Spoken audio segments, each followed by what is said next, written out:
apa ini namanya ekspor ya, kalau Mas ini Konsultas ini udah lalang melintang lah ya untuk ekspor. Alhamdulillah udah sukses kemarin ekspor untuk daun pisang, dan ini insya Allah proses ke briket dan produk-produk lainnya. Nah, sini kita akan memberikan insight yang cukup luas supaya teman-teman ini juga semangat ya dalam ekspor atau menyiapkan ya izin-izin mungkin yang nanti tentunya harus disiapkan untuk ekspor ke luar negeri itu. Oke, tidak berlama-lama kita langsung saja waktu kita sampaikan langsung ke Coach Utes.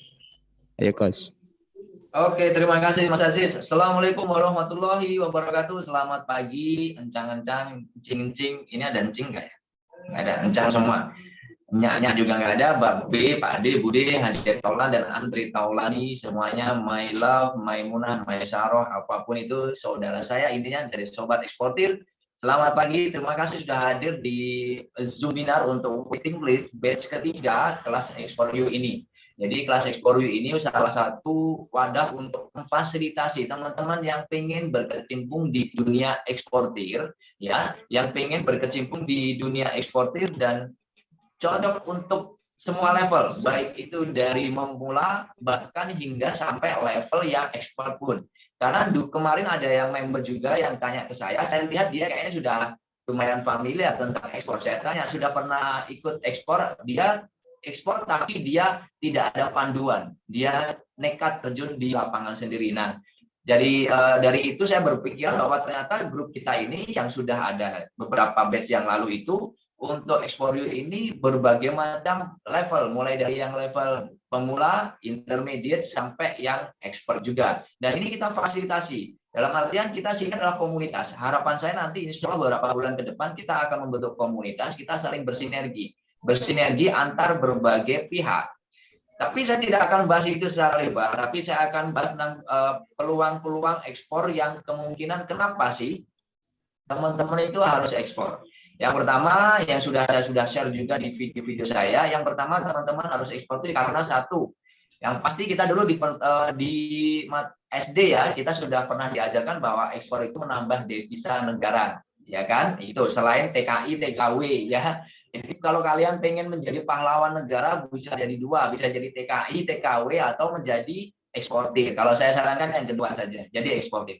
Kemudian ada beberapa alasan kenapa saya kok memberikan teman-teman anjuran untuk terjun di dunia ekspor. Yang kedua, selain tadi devisa, yang kedua, ekspornya itu cuannya gede. Anda bisa lihat ya, teman-teman panjenengan atau tetangga Anda atau kerabat Anda atau siapapun yang pernah Anda temui dan dia itu sebagai profesinya sebagai eksportir, profesinya sebagai eksportir. Anda lihat, kemungkinan dia udah berkecukupan. Kenapa? Karena ekspor itu harusnya kontaineran. Harusnya, tidak wajib loh ya. Saya ngomong, karena ada yang tanya juga, Coach, kalau ekspor itu apakah harus kontainer? Tidak, tapi seharusnya kontaineran.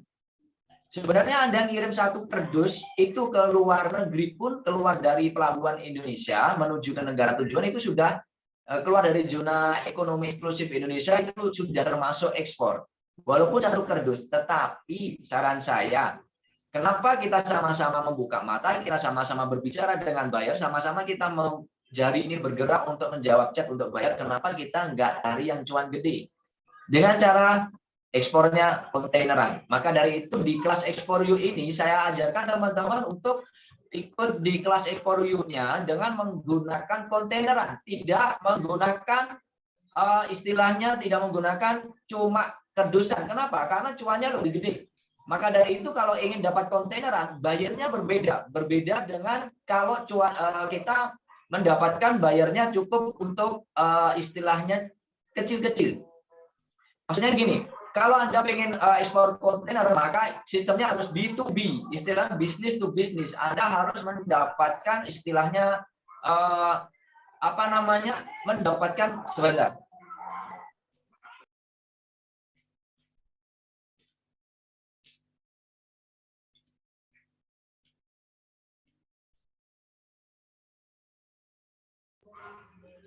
Sebentar ya, tetangga saya heboh, bentar. Jadi seperti ini, jadi kalau misalkan teman-teman kalau misalkan mau jadi eksportir, mau dapat alasan yang kedua itu cuannya kalau ekspor itu kalau bisa kontaineran. Maka dari itu di kelas Ekspor You saya sarankan untuk teman-teman istilahnya mendapatkan bayarnya B2B, ke corporate, bukan ke person. Karena kalau ke person itu akan mendapatkan istilahnya nggak repeat order biasanya gitu dan cuannya kecil. Tapi kalau misalkan Anda misalkan dapat uh, bayarnya itu istilahnya corporate, itu lebih enak karena biasanya kalau corporate itu mainnya kontrak. Kontrak itu seperti ini. Anda disuruh ngirim setiap bulan selama setahun. Nah, itu bayangin. Jadi kalau Anda misalkan profit sekian puluh juta, sekian ratus juta dalam waktu sebulan itu bukan omong kosong. Kenapa? Karena di ekspor kontaineran itu, komoditas itu kalau sudah sign kontrak, Anda disuruh ngirim tiap bulan, maka penghasilan Anda seperti itu terus. Beda kalau dunia yang misalkan kita online shop atau apapun yang kadang-kadang naik turun omsetnya. Benar kan? Kadang-kadang sekarang omsetnya misalkan 100 juta, bisa jadi besok 50, besok lagi 200 kan naik turun. Tetapi kalau ekspor flat, maksudnya flat juga tergantung nanti komoditasnya, harga naik turunnya. Tergantung sign kontraknya juga. Yang ketiga, saran saya kenapa teman-teman harus ekspor itu, yang ketiga adalah karena ekspor ini sosial efeknya gede sekali Bapak Ibu.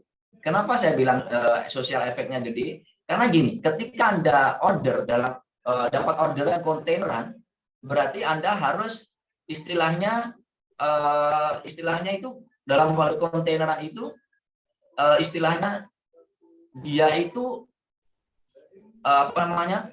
Dalam kontaineran itu kan Anda harus menghubungi supplier Anda untuk memenuhi komoditas tersebut. Sementara kalau satu supplier biasanya nggak bisa.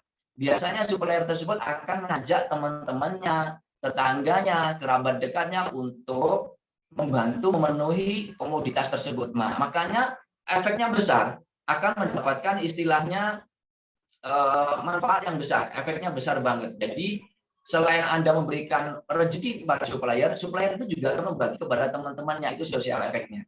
Kemudian kenapa saya mengajak teman-teman untuk eksportir? Karena sebenarnya ekspor ini sudah digaungkan oleh Pak Hermawan Kartajaya, pakar marketing di Indonesia, bahwa ekspor ini akan mengalami lonjakan yang signifikan di golden age-nya di tahun 2023 hingga 2025.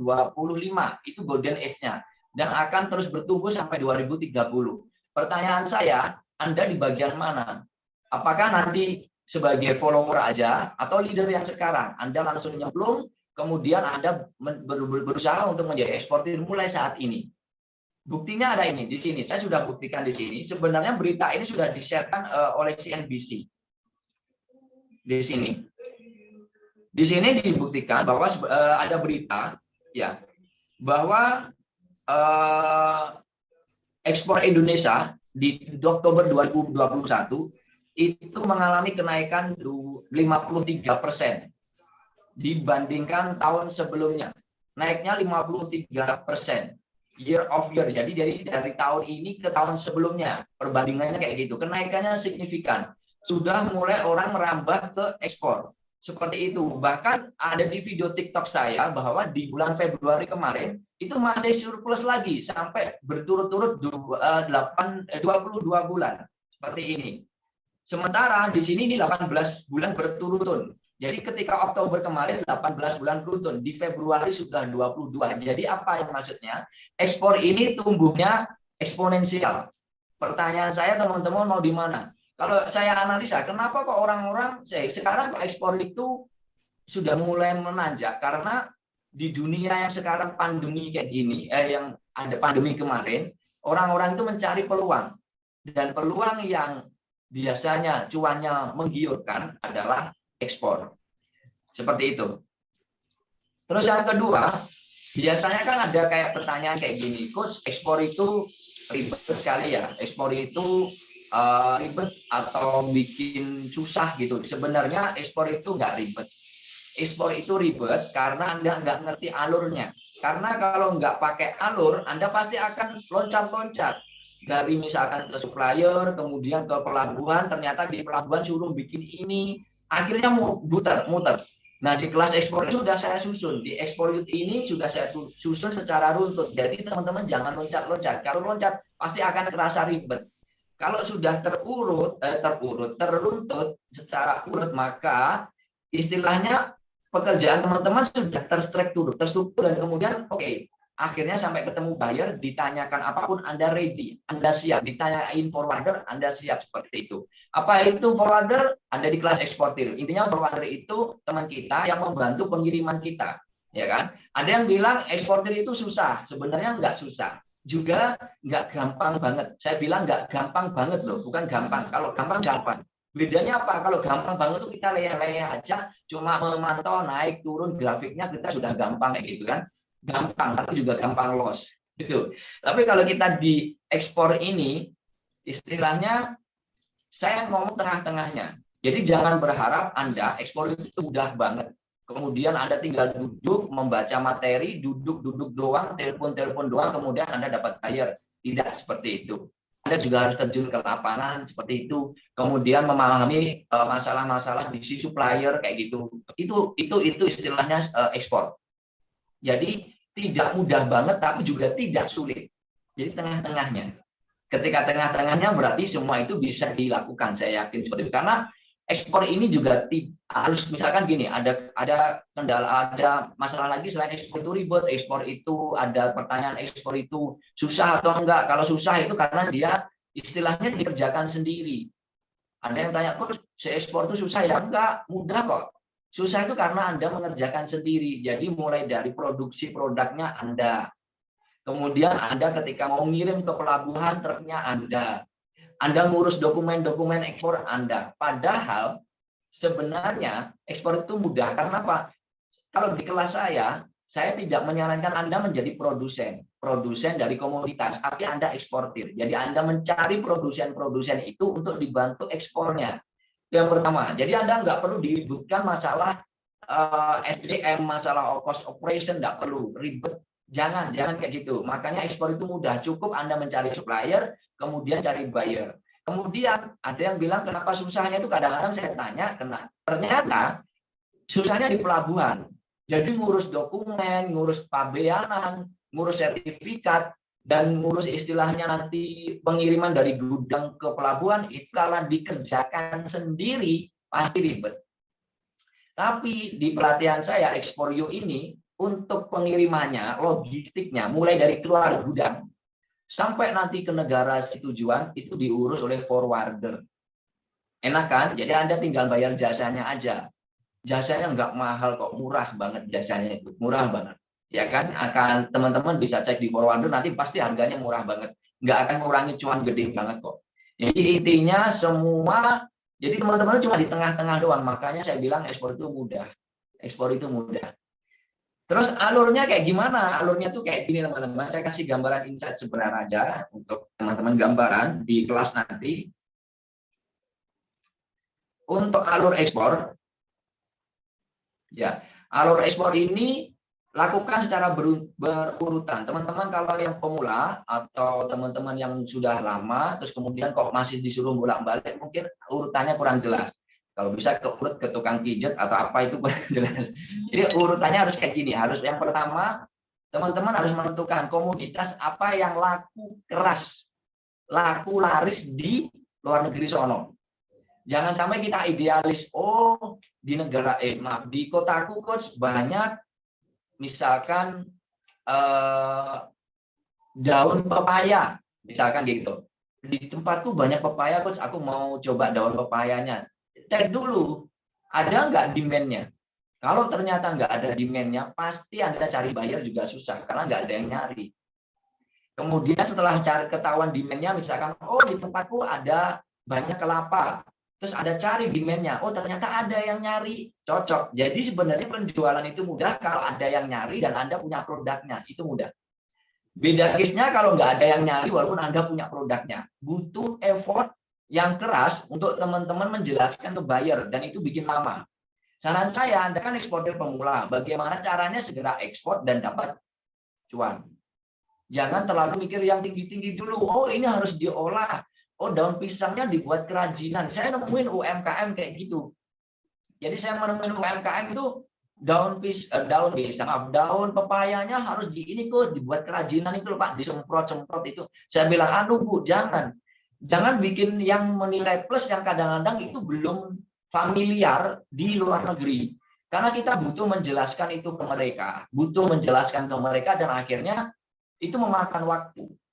Kemudian kita sudah siap peralatannya, kita menjelaskan ke mereka, ternyata dia nggak mau, nggak cocok. Apa yang terjadi? Kita rugi modal di situ. Sudah modal mesin, sudah modal semuanya, ternyata nggak ada yang mau, itu rugi. Maka dari itu alurnya, kalau teman-teman yang mau berkecimpung di dunia ekspor, yang pertama, cari demand-nya dulu.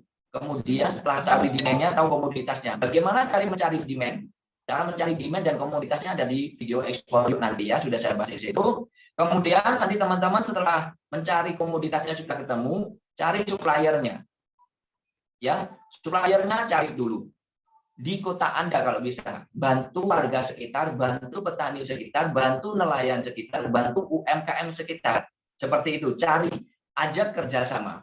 Caranya ada di video nanti, cara kerjasamanya. Kemudian setelah itu siapkan senjata perang. Senjata perang yang di sini bukan berarti kayak misalkan parang, parit, itu enggak. Jadi ada beberapa dokumen yang kita harus siapkan, seperti rekening giro, kita siapkan company profile, katalog produk, website, kemudian banyak intinya yang saya sudah siapkan di situ. Dokumen-dokumen, kayak siap kontrak kerjanya kayak gimana, kita harus siap dulu. Cara menghitung harganya kayak gimana, karena harga di ekspor itu ada beberapa macam, teman-teman. Nanti Anda akan saya jelaskan di senjata perang ini. Jadi kalau misalkan bayar, saya minta harga CIF, saya minta harga FOB, Anda nggak bingung apa itu FOB, apa itu CIF, nggak perlu. Jadi sudah tahu dan harganya sudah ready. Karena kalau misalkan tolong bayar misalkan, oke saya setuju, harga FOB-nya berapa? Anda ngitung lagi sebentar, saya hitung-hitung. Waduh, butuh waktu setengah jam. Bayar sudah pergi, dia nggak mau lagi. Jadi kalau bisa kita sudah ready, siapkan senjata perangnya. Ini yang saya sudah siapkan. Jadi ketika saya selalu kontak dengan buyer itu, saya ngerti apa aja sih yang ditanyakan si buyer. Jadi saya floorkan ke teman-teman, biar nanti teman-teman sudah ready. Jadi ketika buyer tanya, kita langsung jawab. Karena kalau misalkan kita jawabnya lama, buyer itu akan menganggap kita sebagai maklar. Ya kan, kalau maklar dia nggak mau Pak Bu. Company atau corporate itu nggak mau kerjasama dengan maklar, maunya sama eksportir atau trader. Itu aja. Setelah senjata perangnya sudah, maka siapkan paymentnya, metode pembayarannya yang aman. Nah ini kadang-kadang teman-teman yang tidak belajar ekspor merasa oh masih ada cuan nih. Terus kemudian dibilang oleh buyer metode pembayarannya misalkan cash against dokumen, apa itu ada di video. Intinya tidak bayar langsung. Kita oke lah Mister gitu-gitu. Ternyata apa yang terjadi? Si bayarnya lari, itu berbahaya loh. Ya kalau larinya tetangga kita nggak apa-apa, di kota kita bisa cari. Tapi luar negeri loh Pak, Ibu, siapa yang mau ke sana? Maka dari itu kita harus memahami metode pembayaran yang aman buat Anda eksportir nanti. Kemudian kita mencari buyer setelah itu semua. Kita tahu semua senjata perangnya siap, kita cari buyer. Ada beberapa cara yang sudah saya share di video Explore You, bagaimana cara mencari buyer, dan bonusnya saya kasih data buyer sekitar 5.000 data buyer, all komoditas, silahkan dicari di situ. Kemudian setelah itu kita menghubungi forwarder. Forwarder itu yang nanti akan ngambil barang ke gudang kita, ngurusi ke kontainernya, angkat kontainer, ngurusi ke pabeanan, ngurusi sertifikat, sebagainya, dan dokumen, dan sebagainya macamnya. Intinya dia yang bantu. Mudah kan? Jadi ekspor itu mudah. Oke? Kemudian biasanya kalau sudah seperti itu, pasti ada yang tanya. Kalau ada juga ya di member yang sudah berjalan ini, ada yang sudah berhasil ekspor. Ada yang juga saya tanyain, kenapa kok belum berjalan? Dia masih bingung menentukan komoditasnya. Saya bingung Coach, padahal sudah ada secara runtut itu. Karena mungkin dia masih di komoditasnya di daerah dia bisa jadi tidak ada. Bisa jadi juga dia saking banyaknya ini mana yang kayaknya menguntungkan. Akhirnya dia nggak jalan-jalan. Nah, di momen kali ini saya ingin berbagi kepada teman-teman, berbagi insight komoditas apa yang satu laris di luar negeri, demand-nya banyak. Yang kedua, harganya lumayan. Harganya lumayan dalam artian cuannya lumayan daripada komoditas yang lain. Yang ketiga, spesifikasi di sini adalah limbah. Jadi saya akan berbagi insight komoditas yang bisa dikatakan di tempat teman-teman itu limbah, sampah, atau istilahnya dibuang sia-sia, tapi nanti kita bisa ambil, margin profitnya bisa gede, dan dapat cuan di situ. Apa aja itu? Kita cek di sini.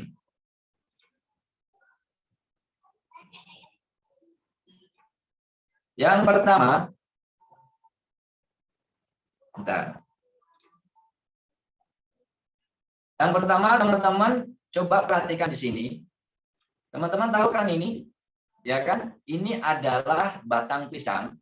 Kalau di Jawa, di tempat saya namanya gedebok pisang. Ya, gedebok pisang. Jadi batang pisang ini kalau di Indonesia itu nggak ada nilainya. Di Jawa, saya yakin di tempat lain juga sama. Anda coba tanya deh, petani pisang yang punya kebun pisang habis panen, tanyain, Pak, batang pisangnya dijual berapa? Pasti bilangnya biasanya ambil-ambil aja. Ya kan? Di tempat Anda seperti itu, berarti kita sama. Kalau di Indonesia nggak ada nilainya gedebok pisang itu, Bapak Ibu. Sementara di Amerika itu harganya 6 sampai berapa dolar ini? 6 sampai 8 dolar per kilonya.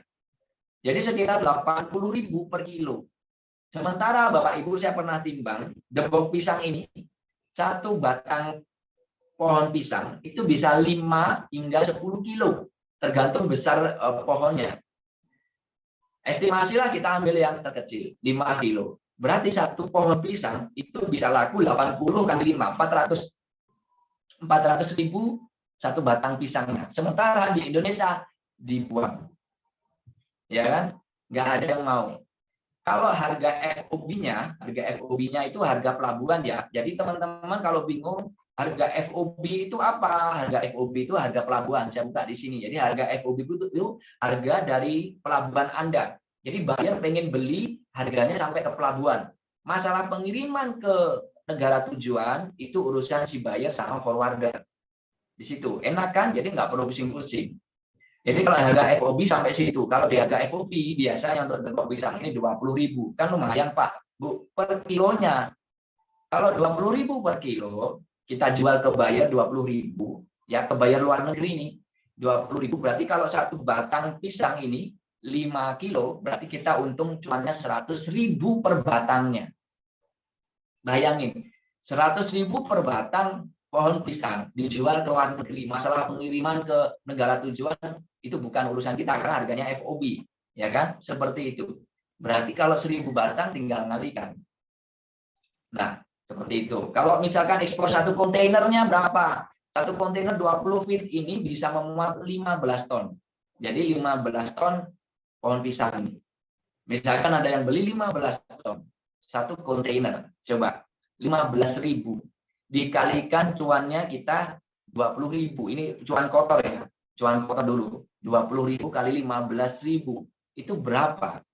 Kan gede banget, teman-teman. Cuan kan di situ ratusan ribu, ratusan juta. Seperti itu. Ya kita hitung sebenarnya kayak gini deh. Coba deh. Misalkan harganya itu tadi 20.000 per kilo. Sementara harga kalau kita bisa kirim satu kontainer 20 feet, kita bisa muat 15 ton atau 15.000. Sekian kan untungannya? Iya. Jadi kalaupun dikurangi 200-an juta masih pegang lah. Jadi 200-an juta masih pegang. Dikurangi operasional, saya yakin 200 juta masih pegang. Pertanyaan saya, kita mau ekspor atau enggak? Mau jadi pahlawan atau enggak di lokalan kita gitu? Karena ekspor pisang ini nggak apa ya istilahnya nggak terlalu dimanfaatkan dan harganya tuh nggak ada harganya. Itu kan cuannya dihitung. Kemudian kita ada limbah lagi nih. Ini yang sudah saya lakukan dan masih eksis tentang daun pisang. Daun pisang itu di Indonesia harganya ini di Jawa ya maaf kalau di luar kota saya di luar pulau saya tahu tapi Jawa itu rata-rata harga daun pisang per kilonya itu 3.000 hingga 5.000 per kilonya. Seperti itu. Kemudian harga daun pisang di Jepang, ini di Jepang nih. Anda bisa cek deh di Google juga di Alibaba itu 200 ribuan per lembar. Per lembar, bukan per kilo. Sementara 1 kilo itu bisa 5 lembar. maksimal 5 lembar.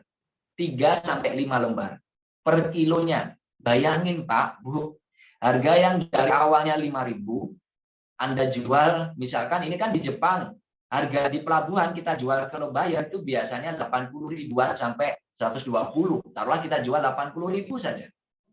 Jual 80 ribu per kilo, ya. Sementara, harga 80 ribu per lembar, per kilo. Sementara kita belinya ke supplier, ke petani, itu kalau kita mau bantu mereka, nggak 5.000 deh, saya kasih biasanya 11 sampai 15.000.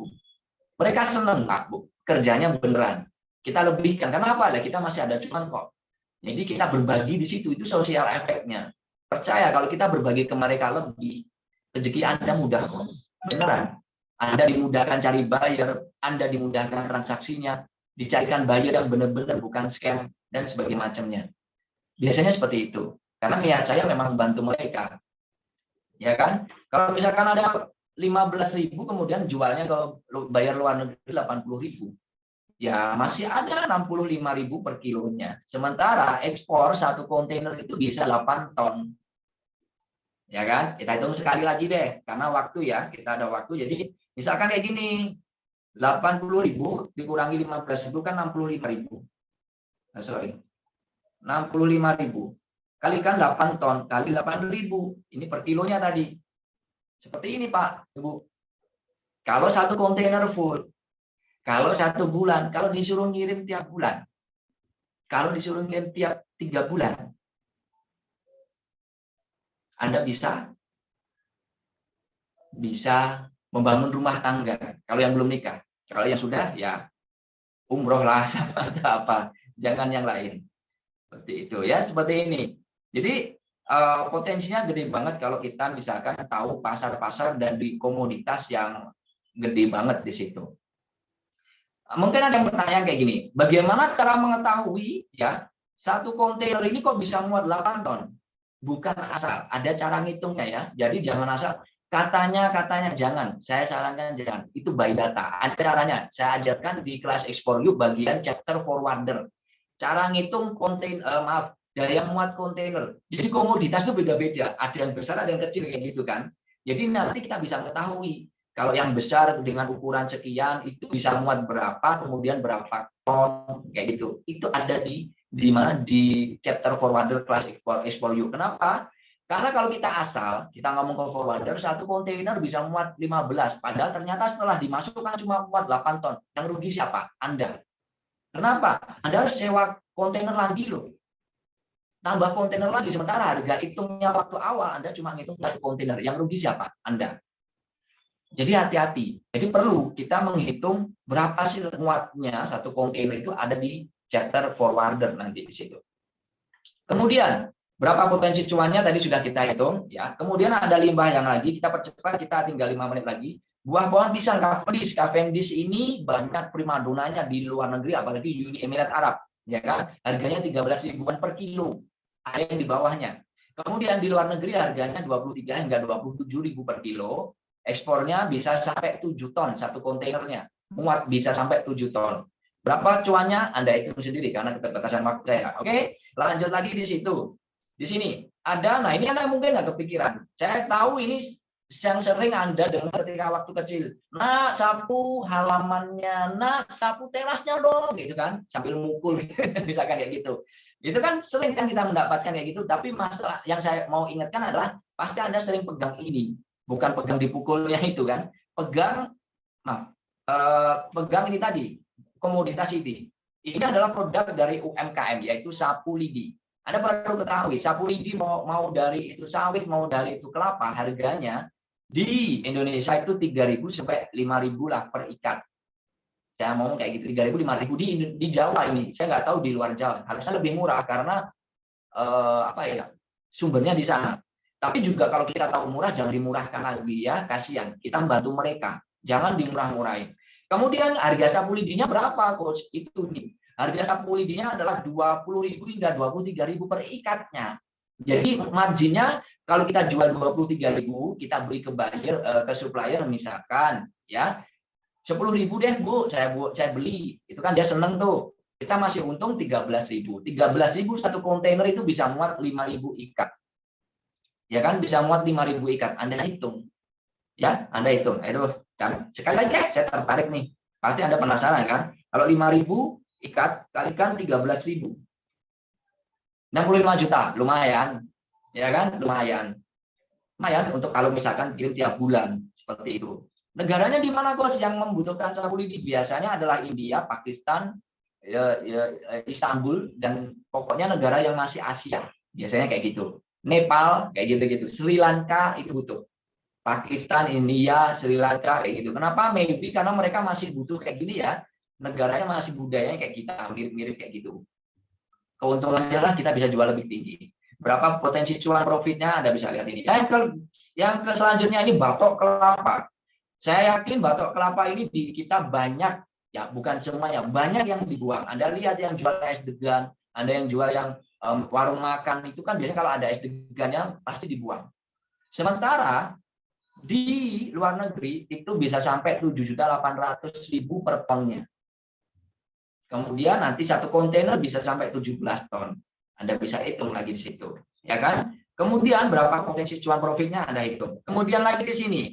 Nah, ini adalah istilahnya turunan dari batok kelapa tadi. Kan kita ada kelapa itu batoknya, kita kupas itu kulit luarnya kan ada serabutnya itu Pak Ibu. Serabutnya ini biasanya dibakar, biasanya jadikan keset doang gitu kan, dijadikan nilai plus, sudah bikin mesin dan ternyata ya hasilnya nggak signifikan. Kalau saya sarankan jadikan kayak gini aja. Namanya adalah coco fiber.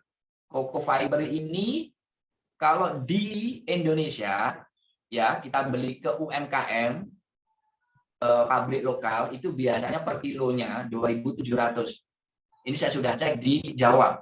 Harganya 2.700. Nggak tahu di luar Jawa ya. Kalau di luar Jawa nanti teman-teman bisa ini turun ke lapangan. Makanya saya ajak teman-teman untuk ayo jadi eksportir biar mengetahui kondisi lapangan sekitar. Kalau saya harus muter ke seluruh Indonesia kayaknya saya nggak bisa.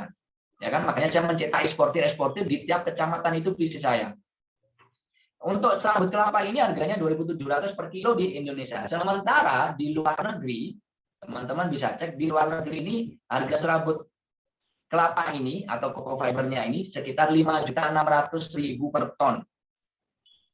Per ton. Sementara bisa muat sampai 10 ton. Seperti itu. Nanti Anda hitung sendiri ya berapa cuannya. Anda hitung aja karena putar beberapa menit lagi. Jadi harga serabut batok kelapa itu adalah 2.700, kalau dijual di luar negeri bisa sampai 5.600 per kilo atau 5.600.000 per tonnya. Kemudian apa lagi? Nah ini saya yakin kita negara agraris ya, nggak asing dengan sekam padi. Kalau Anda lihat tetangga Anda, kalau Anda lihat saudara Anda, kalau Anda lihat lingkungan Anda yang habis panen, kemudian sekam padinya dibuang, biasanya dibakar, bilang, stop Pak, sini saya bantu, saya jualin. Anda harus jadi pahlawan di situ, jual. Kenapa? Harganya kalau di sini biasanya 1.000 sampai 2.000 per kilonya. Nggak ada harganya Pak. Sementara di luar negeri 3.800.000 per ton atau 3.800. Lumayan untuk keuntungannya di situ. Ya kan? Ekspor satu kontainer bisa muat sampai 18 ton. Berapa potensi cuannya? Anda hitung sendiri di situ. Kemudian ada lagi ya di sini limbah kayu. Nah, ini buat teman-teman yang tadi ada yang dari Banjarmasin kalau nggak salah ya. Pasti saya yakin di Banjarmasin banyak sawmill, penggergajian yang keren gitu-gitu ya. Ada juga mungkin yang furniture, yang kota furniture kayak Jepara, kayak pokoknya teman-teman yang daerahnya banyak furniture atau kayu hutan biasanya menemui ini serbuk kayu. Serbuk kayu di Indonesia harganya kurang lebih ya kadang ada dihargai, kalau yang nggak tahu, ada yang nggak tahu itu dibakar. Harganya 5.000 per kilo. Sementara di luar negeri itu bisa sampai 172.000 per kilonya. Seperti itu. Ya, berapa satu kontainernya bisa muat sampai 10 ton. Kemudian Anda hitung sendiri nanti, kalkulator sendiri ya. Kemudian limbah bambu. Ini bambu bukan limbah nih sebenarnya. Ini saya masukkan supaya ada wacana insight lagi, tidak hanya limbah aja. Limbah ini contohnya harga tampah. Teman-teman di sini tahu kan tampah di sini? Sampah di sini kalau di Indonesia itu harganya 15.000 per biji. Kalau ekspor biasanya sekitar 25.000. Ya kan?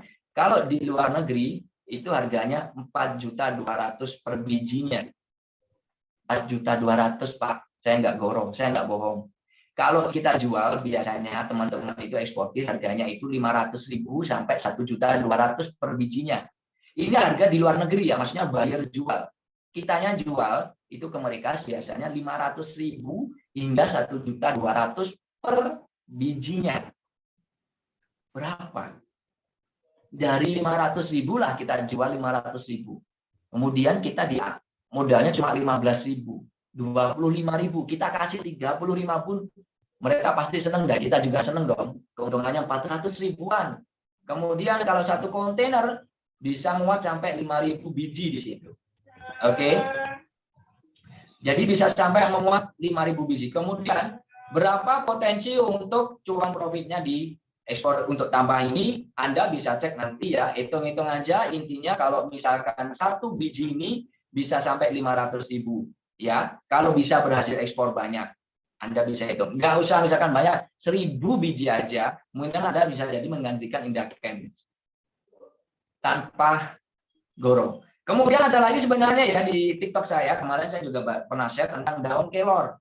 Daun kelor itu di tempat kita itu sampah.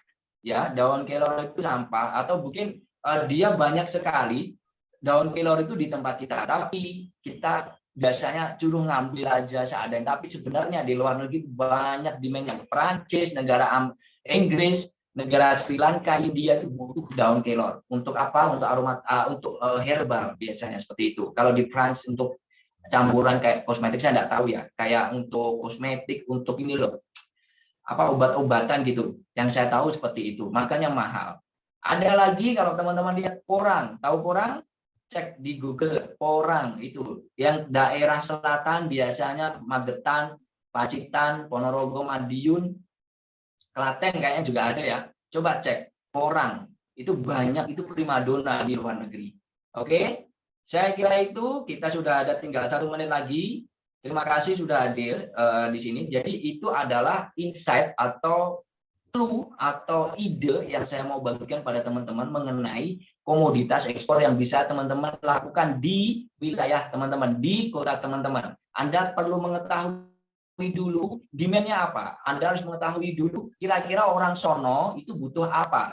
Kemudian cek di lingkungan sekitar Anda. Kalau ada, langsung hubungi suppliernya, kemudian Anda siapkan senjata perangnya, kemudian Anda cari bayarnya, kemudian Anda hubungi forwardernya. Kalau sudah itu, nggak ada kata ribet, karena sudah terstruktur. Bagaimana cara melakukan itu semua sudah saya bahas di kelas Ekspor Yuk. Silakan nanti akan dijelaskan oleh Mas Aziz, dan intinya tidak ada kata ekspor itu susah atau ribet, karena itu mungkin tipe dulu ya, yang kalau kita semua lakukan sendiri. Kalau ini enggak, jangan. Kita harus berbagi rezeki di situ.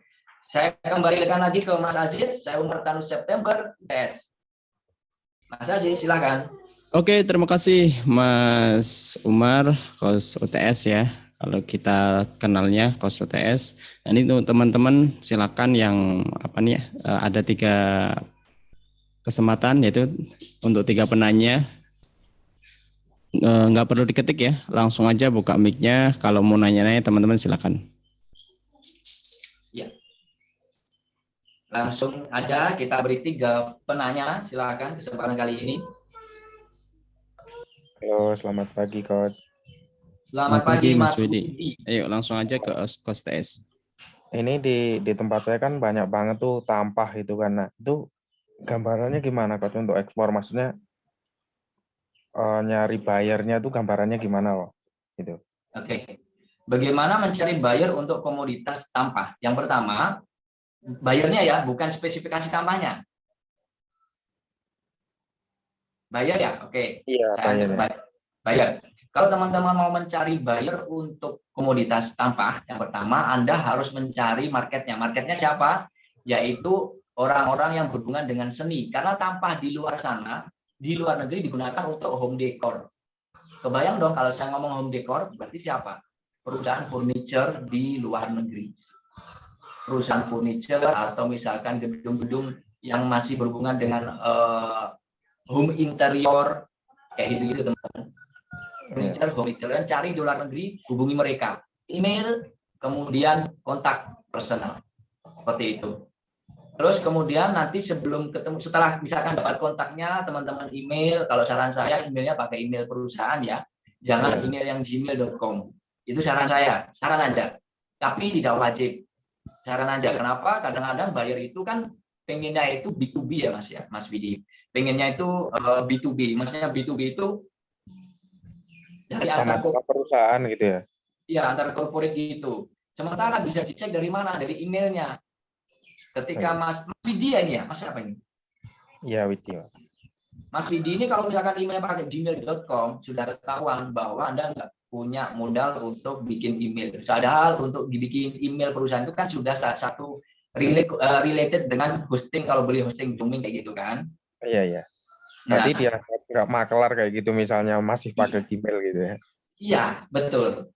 Kalau Anda pakai Gmail, buyer luar negeri yang corporate itu akan melihat, ini jangan-jangan dia maklar nih. Oh iya. Maklar, dia tidak mau. Bukan tidak mau ya, banyak yang mental.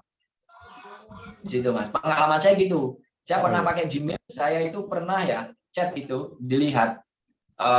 Saya chat, kemudian dia minta email saya kasih email. Habis itu saya tidak kirimin email.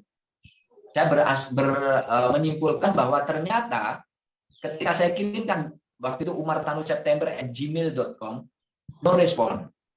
Tapi ketika admin cuanexport.site waktu itu saya kasih itu, responnya tinggi. Itu salah satu trik ya, apa untuk mempertrust si buyer di luar negeri sono. Jadi dia tidak mau yang gratisan. Jadi dia mau yang equal.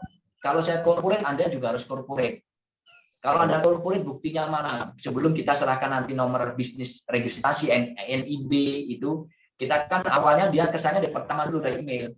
Ketika Anda nanti dapat buyer nih, misalkan cari di Google, caranya gimana? Anda nanti bisa cari atau nanti join, kita ajari cara keywordnya di situ. Nanti ketika sudah dapat, Anda follow up dia dengan pakai emailnya yang tertera, di kontak us kan biasanya ada, Anda hubungi. Setelah itu, biasanya kan nanti dia itu setelah dihubungi, lihat siapa pengirimnya.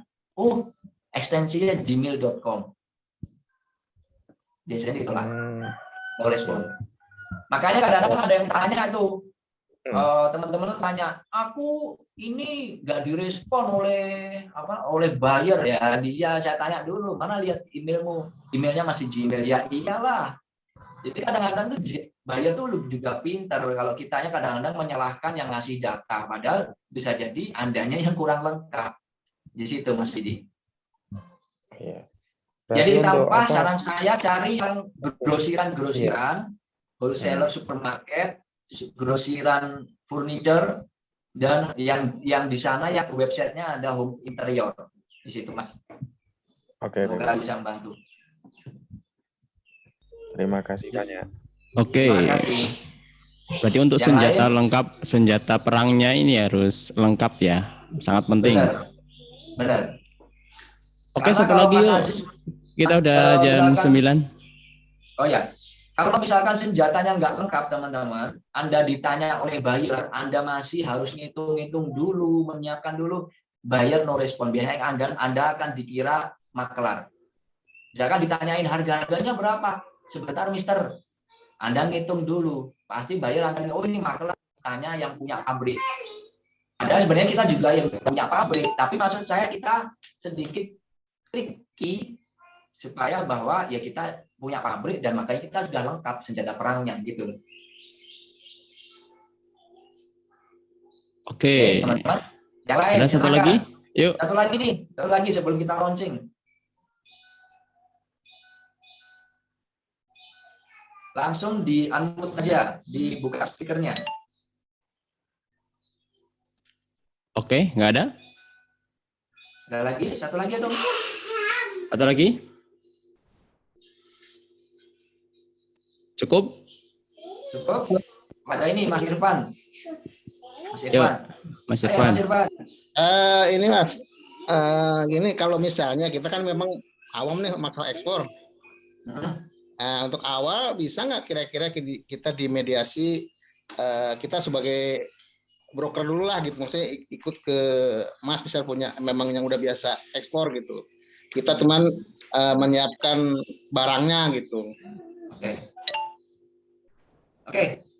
Itu kemarin saya sudah sempat mau sama Mas Aziz, jadi kayak gini Mas, itu ide bagus Mas Irfan. Jadi kadang-kadang kan ada juga yang mohon maaf ya, mohon maaf tanpa saya mengurangi rasa hormat teman-teman, ada yang kadang-kadang itu sudah ngurusi supplier aja kemampuannya sudah bingung gitu kan, ada, atau bisa jadi dia yang gabung di sini itu ternyata dia juga produsennya juga, pengen ekspor, dia pemilik, ada yang hubungi saya pemilik apa itu Mas Aziz, pabrik apa gitu loh, hubungi saya sama Mas Aziz, istilahnya teman kita yang di member itu dia kurang ya Mas ya, nah, kurang ya, itu dia tuh punya pabrik Mas, jadi dia tuh punya pabrik karena sangat pabrik itu kan crowded prosesnya, dia meminta bantuan kita untuk bantu ngeksporin.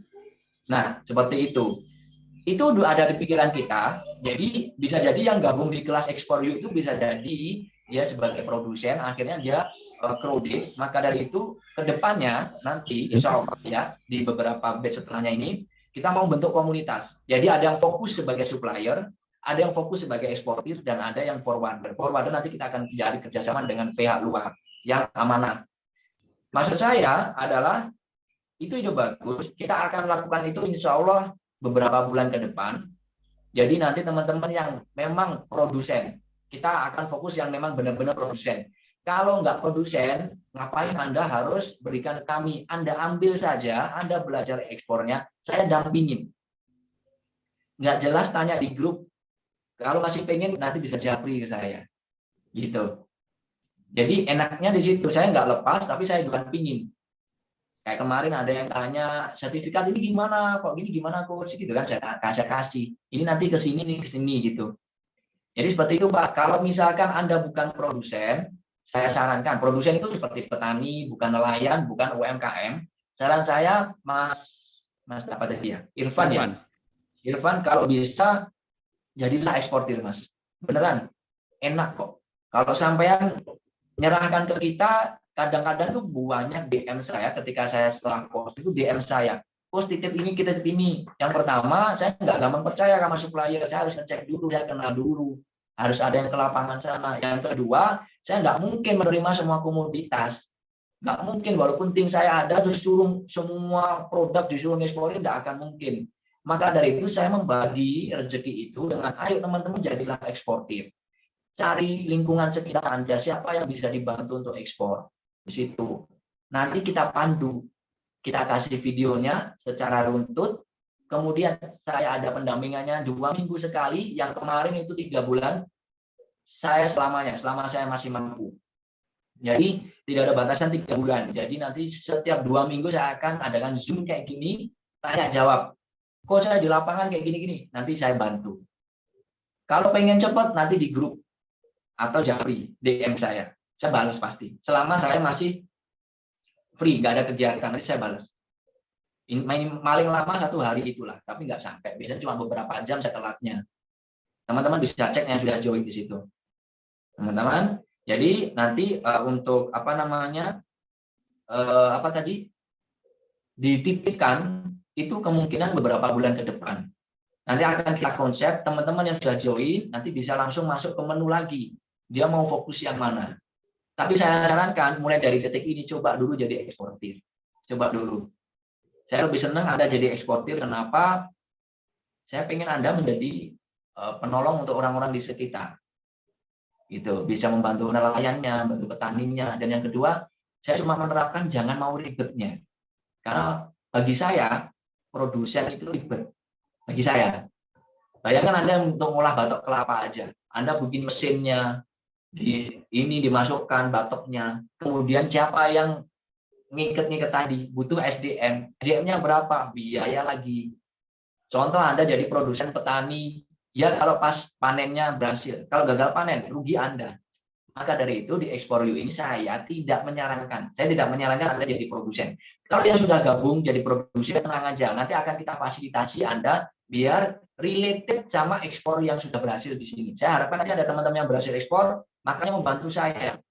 Misalkan Mas Irfan, Mas Abdul Ghafur, Mas Andi Wibowo berhasil ekspor, nanti kita akan kumpulkan.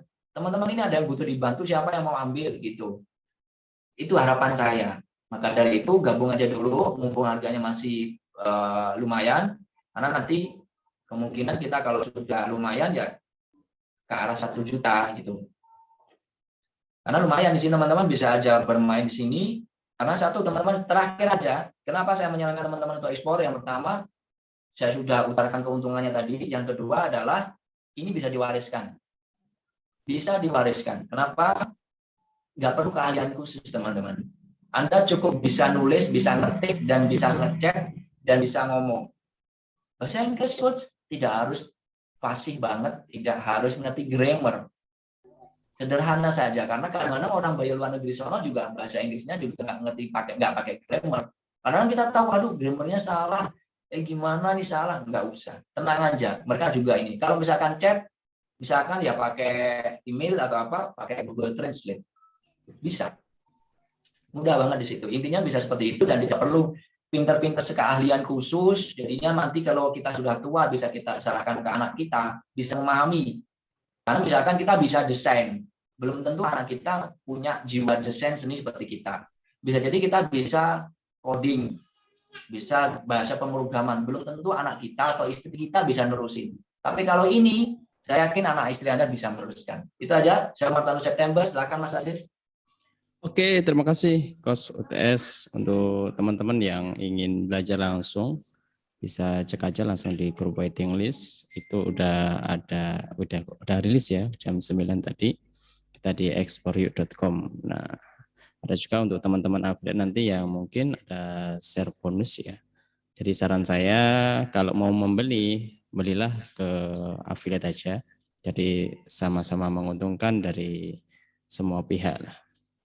Oke, begitu ya teman-teman. Nanti teman-teman bisa tanya-tanya lagi, mungkin di grup waiting list boleh, grup tanya bonus, tanya materinya apa aja, itu boleh nanti di grup waiting list. Dan teman-teman yang sudah join, ini ada Mas Anwar, ada Mas siapa lagi, Mas Andi nih yang udah join ini, silakan nanti belajar di grup ya Facebook ya, untuk grup supportnya. Dan untuk materinya ada 2, di Facebook ada, di member area ada. Oke, dari kami itu untuk presentasinya. Tinggal teman-teman nih yang ingin belajar langsung, silakan nanti langsung di exporyou.com. Oke, terima kasih ya teman-teman. Waktunya kita pamit dulu. Assalamualaikum warahmatullahi wabarakatuh. Waalaikumsalam warahmatullahi wabarakatuh.